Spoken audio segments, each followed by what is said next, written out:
Hey, what's up, everybody? This is Charles, and I welcome you guys to another episode of the Dreamerspro Show, where we cover everything from sports, hot topics, classes, debates, when we give you a first perspective on things and how we see them. And in today's episode, the topic is, are the Clippers better than ever after free agency? So that's the topic I want to get into in today's video. But before we get into that, I want you guys to please make sure you go ahead and hit the like button, hit the subscribe button, hit the notification bell to be notified whenever we drop our content. Also, be sure to check out our Dreamerspro Podcast, which is linked in the description below, so you guys can definitely check that out.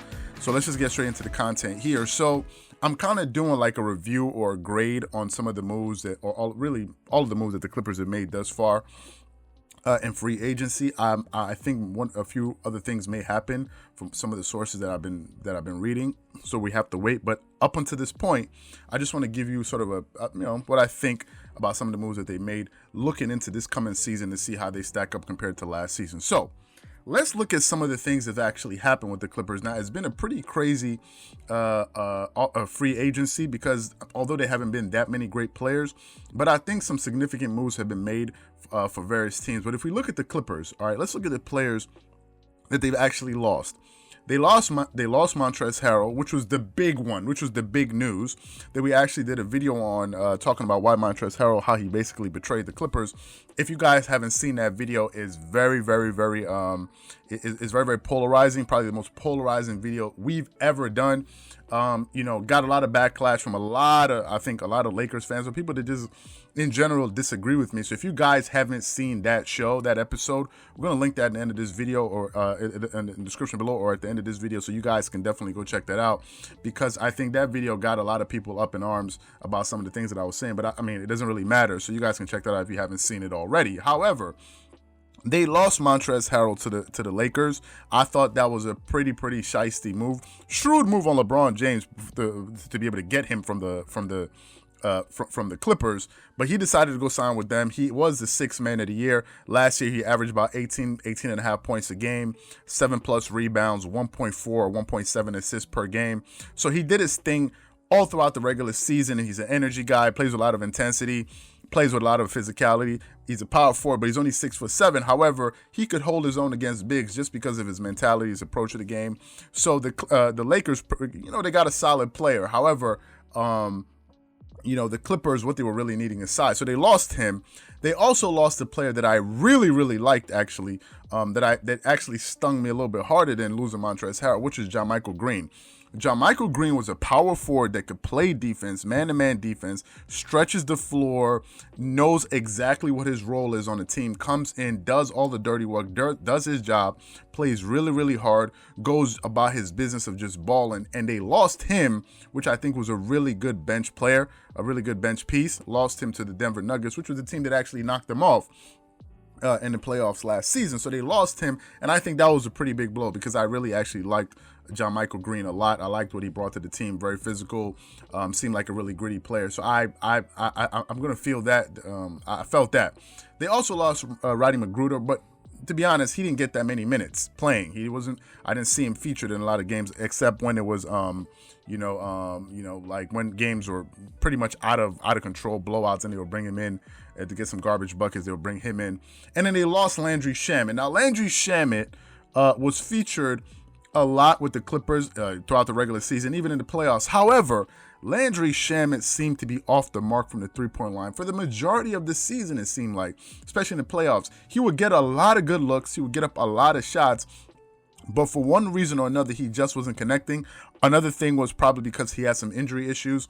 I know he had some of that before going into the bubble. So Landry Shamet, although they lost him, I wasn't too bothered by that. I wasn't too bothered by them losing him. So these are the key pieces that they've lost thus far, that have either left or decided to go sign with other teams. So these are the key pieces. Now, what did they get? The major piece, the one that broke news, the one that really got a lot of Clippers fans excited, was that they were able to shore up one of their major weaknesses, one of their pain points, by acquiring Serge Ibaka. One of the things that the Clippers did need, however, was a solid defensive 7-footer that could stretch the floor. Some guy said in the comment section, "Oh, bro, you reaching? Serge Ibaka is 6'9". I don't know where people. I don't know where people get their facts from. Go Google it. You can see the guy. Go to NBA.com. You see his height. The guy's 7 foot tall. Some people just feel like they gotta disagree for no reason. They got a legitimate 7-footer. Number one, that can play defense. Number two, has championship experience. Number three, has a high IQ. Number four, has chemistry already with Kawhi Leonard. So I think by them acquiring that type of piece, goes beyond just the numbers on the court. Yes, he shores up a lot of the issues that they had, as I just mentioned, as far as having a defensive big. You saw how Nikola Jokic was able to take advantage of them, especially their bigs, because he was just too tall. He was a legitimate 7-footer being guarded by Ivica Zubac, who could just not guard him. He just wasn't skilled enough to guard him. And Montrezl Harrell was simply too small, and you saw he pretty much had his way. When they played against the Lakers, however, they had bigger bodies to throw at him. They had JaVale McGee. They had Dwight Howard, who was a 2-time or 3-time Defensive Player of the Year. They had him, and of course they have Anthony Davis, who could have been probably the Defensive Player of the Year. So he's a stud. So they had a lot of big men that they threw at him to neutralize what he was doing, and he couldn't do what he did against the Clippers at that level of efficiency. So they got Serge Ibaka. Another player that they kept, which I really wanted them to keep, is Marcus Morris, because of his versatility. Marcus Morris gives the team versatility. He gives them he spaces the floor. He gives them a lot of grit. He gives them an edge. As you can see, he can play the power forward or the three. I like what he brings on the court. He can play great defense, man-to-man defense. I think he makes them very versatile on the defensive end of the floor, especially if you have him, Kawhi Leonard, and Paul George on the court. They can switch on anything, but also guard you man-to-man. So them keeping Marcus Morris was very important. I'm very happy that they were able to keep him. Another player that they got really to replace Landry Shamet as a shooting guard was Luke Kennard. Now, Luke Kennard played for the Detroit Pistons last season. I had to go look him up. He's a fantastic 3-point shooter that shoots three with his left hand. When I looked at his highlights. However, the guy last season averaged 15.8 points a game for the Detroit Pistons. Got you 4.1 assists, so he seems like he can make some plays out there. 3.5 rebounds per game. He shot 90% from the 3-point free throw line, which is very good. But he shot 40% from the three. To me, I think that's very good to shoot 40% from the three. So they got a legitimate 40% from the three. 3-point shooter to add to their team, which I think is really good. Hopefully he can do a better job than Landry Shamet. So we just got to wait and see, because essentially they just swapped the same player. So that's the move that they got. And they got another player in Jonathan Motley. I hope I pronounced his name properly. I hope I didn't butcher his name too much. Now, let me just say this. Excuse me. I think they still need a legitimate point guard. As it is right now, Patrick Beverley is the starting point guard for the Clippers. However, he does have some injury issues. He does get injured, so that's something to pay attention to. And if he gets injured, now you're relying on Lou Williams, which, Lou Williams can score, but he's a defensive liability. So I'm not really sold on Lou Williams, to be honest with you. I don't like him running a team. He has a lot of untimely turnovers. He tends to telegraph a lot of his passes, which I don't like. So defenses can pick him off pretty easily. So that's the one thing I really don't like. I don't like Lou Williams as a decision maker. I don't like him as a closer. Yes, he can get buckets and all of these different things, but he can also shoot you in the leg.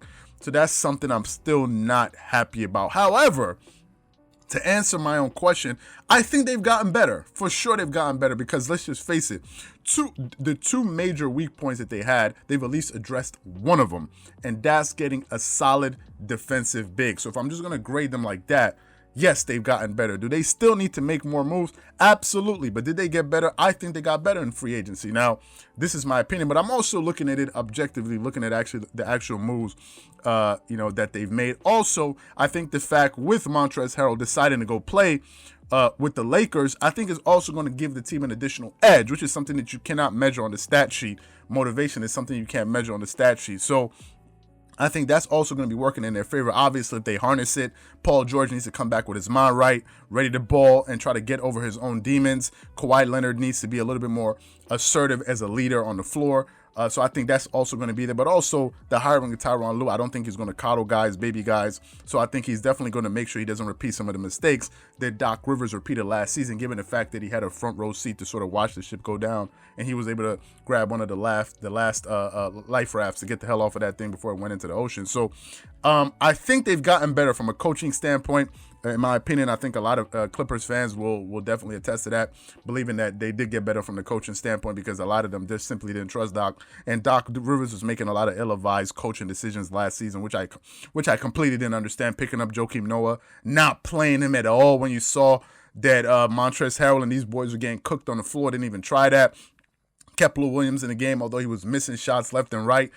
Defensive liability still kept him out here. They got there playing big minutes. So for me, I think they've gotten better overall, but as I said, I still want to see if they can make one more move for a point guard. But overall, I think they've gotten better. So what I want to know from you guys is quite simple. Do you think the Clippers are better than ever, given the moves that they made thus far going into this season? Now, the reason I'm saying better than ever, because simply this is the best team that they probably ever had in the history of that organization to win a championship. So you guys let me know what you think in the comment section below. Again, if you enjoyed the video, please make sure you go ahead and hit the like button, hit the subscribe button, hit the notification bell to be notified whenever we drop our content. Also, be sure to check out that video we did on Montrezl Harrell. We're going to link it in the description below. It's also going to be at the end of this video, so please make sure you guys go ahead and check that. Watch the full video, and let me know your thoughts as well on that video. Once again, this is Charles here from Dreamerspro. Wishing you guys an amazing day. Peace.